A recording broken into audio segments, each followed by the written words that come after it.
एक छोटे गांव में एक गरीब किसान रहता था। वह रोज खेत जोतता, पर उसकी जमीन बंजर थी और फसल अच्छी नहीं होती थी। लोग उसे देखकर कहते, तेरे खेत में कभी कुछ उग नहीं सकता। किसान भी सोचने लगा, शायद किस्मत ही खराब है, मेहनत करने से क्या फायदा। एक दिन गांव में एक बुजुर्ग साधु आया, किसान से मिला और बोला, बेटा, अगर कुछ पाना है तो पहले देना सीखो। प्रकृति लेन देन पर चलती है, बीज बोओगे तभी फसल काट पाओगे। किसान ने कहा, साहब, मेरे पास तो खुद खाने को नहीं है, मैं दूं क्या? साधु मुस्कुराए और बोले, देना हमेशा वस्तु का नहीं होता, सोच और कर्म का भी होता है। ये बात किसान के दिल को छू गई। उसने अपनी आखिरी मुट्ठी अनाज का बीज खेत में बो दिया।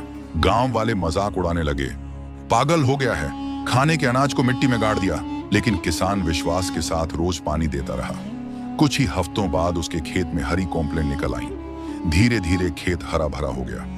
फसल कटने के बाद किसान ने सिर्फ अपने लिए नहीं रखा, बल्कि जरूरतमंद गांव वालों में भी बांटा।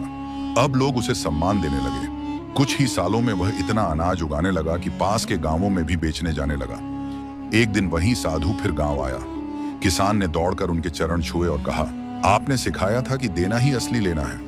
अगर मैंने उस दिन अपनी आखिरी मुट्ठी अनाज बोने की हिम्मत नहीं की होती तो आज भी भूखा ही रहता। साधु मुस्कुराकर बोले, बेटा, जिंदगी भी खेत जैसी है, अगर तुम देना सीख जाओ तो फल अपने आप लौट कर आता है।